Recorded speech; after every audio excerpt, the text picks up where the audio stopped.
Challenging star ನಟ ದರ್ಶನ್ ರವರ devil cinema ಇದೇ ಡಿಸೆಂಬರ್ 11ರಂದು ರಾಜ್ಯಾದ್ಯಂತ ರಿಲೀಸ್ ಆಗುವುದಕ್ಕೆ ರೆಡಿಯಾಗಿರೋದು ನಿಮ್ಮೆಲ್ಲರಿಗೂ ಕೂಡ ಗೊತ್ತಿರುವಂತಹ ವಿಷಯ. ಇದೀಗ ಡಿ ಬಾಸ್ ಅಭಿಮಾನಿಗಳಿಗೆ ಡೆವಿಲ್ ಚಿತ್ರತಂಡ ಮತ್ತೊಂದು ಗುಡ್ ನ್ಯೂಸ್ ಅನ್ನ ಕೊಟ್ಟಿದೆ. ಹೌದು, ಡೆವಿಲ್ ಸಿನಿಮಾದ ಟ್ರೇಲರ್ ರಿಲೀಸ್ಗೆ ದಿನಾಂಕ ಫಿಕ್ಸ್ ಆಗಿದೆ. ಇದೇ ಡಿಸೆಂಬರ್ 5ರಂದು ಬೆಳಗ್ಗೆ 10:05ಕ್ಕೆ ಡೆವಿಲ್ ಚಿತ್ರದ ಟ್ರೇಲರ್ ಅನ್ನ ರಿಲೀಸ್ ಮಾಡಲಾಗುತ್ತೆ. ಇದ್ರ ಬಗ್ಗೆ ಚಿತ್ರತಂಡ ವಿಭಿನ್ನವಾಗಿ ಅನೌನ್ಸ್ ಮಾಡಿದೆ.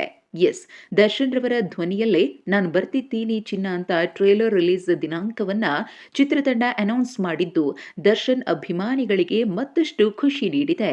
ಇನ್ನು ಡೆವಿಲ್ ಸಿನಿಮಾ ಈಗಾಗಲೇ ರಿಲೀಸ್ ಆಗಿರುವಂತಹ 2 ಹಾಡುಗಳಿಂದ ಸಿಕ್ಕಾಪಟ್ಟೆ ಸೌಂಡ್ ಮಾಡ್ತಾ ಇದೆ.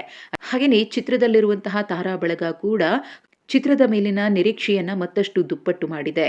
ಟ್ರೇಲರ್ ರಿಲೀಸ್ ದಿನಾಂಕ ಘೋಷಣೆಯಾಗ್ತಾ ಇದ್ದಂತೆ ದರ್ಶನ್ ಅಭಿಮಾನಿಗಳು ತುದಿಗಾಲಲ್ಲಿ ನಿಂತು ತಮ್ಮ ನಟನನ್ನ ಕಣ್ತುಂಬಿಕೊಳ್ಳಲು ಕಾಯ್ತಿದ್ದಾರೆ.